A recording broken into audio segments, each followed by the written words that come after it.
নমস্কার, আমি প্রত্যয়। তো একটা নতুন ভিডিওতে আপনাদের সকলকে স্বাগত জানাই। আজকের টপিকটা হচ্ছে দেবদার প্রিভিয়াস যে সিনেমা ছিল খাদান, খাদানের একটি গান আপনারা সকলেই জানেন, রাজার রাজা, সেটা ব্যাপক হিট হয়েছিল।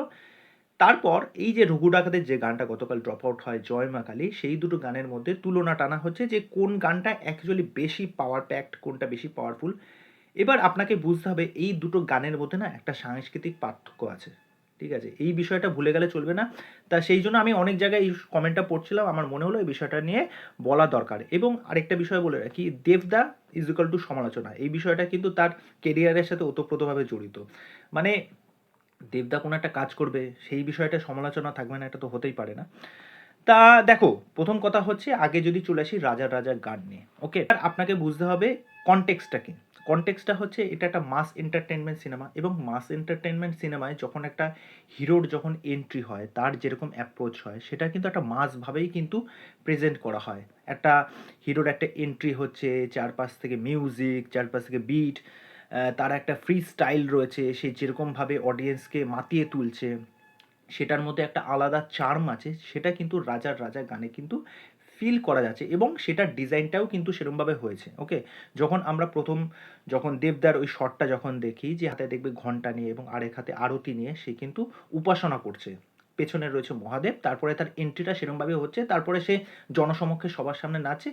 আরেকটা বিষয় মনে করিয়ে দিই, যে এই গানের পাশাপাশি দেবদার যখন এন্ট্রি হচ্ছিল, সে বাইক নিয়ে আসছিল, খাদানের সমস্ত দৃশ্যগুলো দেখানো হচ্ছিল, অনেক সিনেমার কিন্তু তুলনা টানা হয়েছিল, সাউথের সিনেমার থেকে কপি বলেও কিন্তু দাগিয়ে দেওয়া হয়েছিল। কেননা ব্যাপারটাই কিন্তু ওরকম লাগছিল, কেননা সাউথের যেই সিনেমাগুলোর ভাইব যেরকম থাকে, সেটার যেরকম ট্রিটমেন্ট থাকে, সেটাকেই কিন্তু কাইন্ড অফ অনেকটা বাংলায় আমাদের ইউজ করা হয়েছে।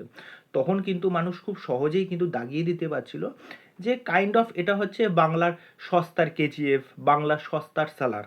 তোমরা যদি ভুলে না থাকো, আমি তোমাদেরকে মনে করিয়ে দিই, এটা কিন্তু অনেকে বলেছিল। কিন্তু এইবার যদি চলে আসি এই যে তোমার জয় মা কালীর গান নিয়ে, জয় মা কালীর গানটা কিন্তু এখন কেউ বলতে পারবে না এটা সস্তার কোনো কপি বা কোনো কিছু। কেন বলতে পারবে না? এখানেই হচ্ছে সাংস্কৃতিক দিক থেকে পার্থক্য আছে, কেননা এইটা আমাদের বাংলার কালচার, বাংলার ঐতিহ্য, বাংলার ইতিহাসকে তুলে ধরছে। আমরা যদি রঘু ডাকাতের কাহিনী ধরি, রঘু ডাকাতের কাহিনী সম্পর্কে কিন্তু অনেক জায়গায় যেরকম এক একটা অভিমত রয়েছে, কেউ মনে করে এই চরিত্রটা কাল্পনিক, কেউ মনে করে এই চরিত্রটা সত্যি সত্যিই ছিল। এবার যেই গল্পটা আমাদের সামনে লোকমুখে উঠে এসেছিল, যে রঘু ডাকাত কিন্তু অ্যাকচুয়ালি একজন সাধারণ খেটে খাওয়া কৃষক পরিবারের ছেলে ছিল, তার বাবা ছিলেন একজন কৃষক, সে নীল চাষ করতো। তারপরে ইংরেজরা তার বাবাকে মেরে ফেলে, তারপরে কি হয়, এই সাধারণ মানুষ হয়ে ওঠে কিন্তু ডাকাত সর্দার, সে ইংরেজ শাসনের বিরুদ্ধে কিন্তু রুখে দাঁড়ায়। এবং সে সময় তোমরা যদি ভালো করে লক্ষ্য করে দেখো, ইতিহাসে এরকম অনেক অধ্যায় আছে যেখানে আমরা জানি যে এই সমস্ত মানুষদের ওপর, মানে যারা হচ্ছে একদম খেটে খাওয়া মানুষ, তাদের ওপর নানা রকমভাবে শোষণ করা হতো, তাদের ওপর অত্যাচার করা হতো। ওকে, এই যে ভূমি রাজস্ব ব্যবস্থা, নানা রকমভাবে কর আদায় করা হতো। তারপরে এই রঘুর চরিত্রটা কি হয়ে উঠছে, সে হয়ে উঠছে মা কালীর পরম ভক্ত, পরম সেবক। মা কালী কিসের প্রতীক? শক্তির প্রতীক। ওকে, তা মা কালী আমরা সকলেই জানি, যখনই দুষ্টের দমন শিষ্টের পালন করতে হয়, মা কালী কিন্তু সেই খাড়া হাতে নিয়ে সেই সমস্ত দুষ্টদের কিন্তু দমন করতে আসে, এবং তার প্রতীক হিসেবেই কিন্তু এবার রঘু আসছে। এবার যদি তোমরা ভালো করে লক্ষ্য করে দেখো, আগেকার দিনে ডাকাতরা যখন কোনো বড় বড় কর্মকাণ্ড করতে যেত, তার আগে কিন্তু তারা মা কালীর কাছে পুজো দিত, নানা রকমভাবে মা কালীর সামনে তা নানা রকম নিজেদের মতো আহুতি জানাতো বা নিজেদের মতো নাচ গানা করতো। এটা কিন্তু সেইভাবেই কিন্তু ক্রিয়েট করা হয়েছে, এখানে যেভাবে মা কালীর স্ট্রাকচারটাকে তৈরি করা হয়েছে, এই যে এই গানটার স্কেল বোঝা যাচ্ছে। ওকে, এখানে দেবদা যেরকমভাবে পারফর্ম করছে, সে মা কালীর একজন ভক্ত, এবং তার চারপাশের আনুষাঙ্গিক যে সমস্ত মানুষজন আছে, মানে তার যারা সহকর্মীরা আছে, তারাও কিন্তু এইবার এই যুদ্ধে কিন্তু তারা সামিল হতে চলেছে।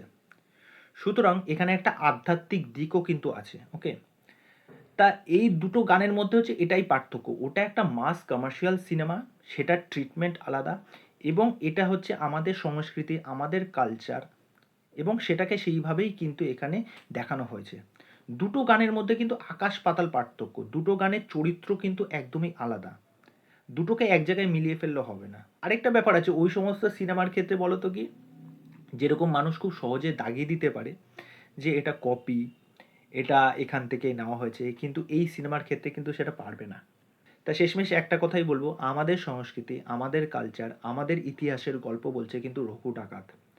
এবং জয় মা কালী গানটা যেভাবে এখানে দেখানো হয়েছে, দেবদার যেরকম এখানে এনার্জি, এই গানের মধ্যে যেরকম একটা পাওয়ার রয়েছে, সেটা সর্বত্র মানে মানে ফুটে উঠছে। আমি কালকে রাত্রিবেলা অনেকবার শুনলাম গানটা। এবার গতকাল যেহেতু আমার শরীরটা খারাপ ছিল, আমি সেরকমভাবে এক্সপ্রেসই করতে পারছিলাম না। আমার ব্যাপক লেগেছে গানটা, ব্যাপক।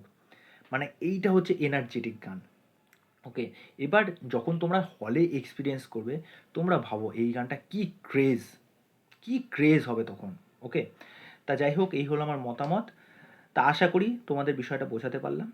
তা এই বিষয় নিয়ে তোমাদের কি মতামত সেটা অবশ্যই কমেন্ট করে জানিও। ভিডিওটা যদি ভালো লেগে থাকে লাইক করে দিও, নিজেদের মতামত শেয়ার করো, ভালোবাসা দিও, সাপোর্ট রাখো।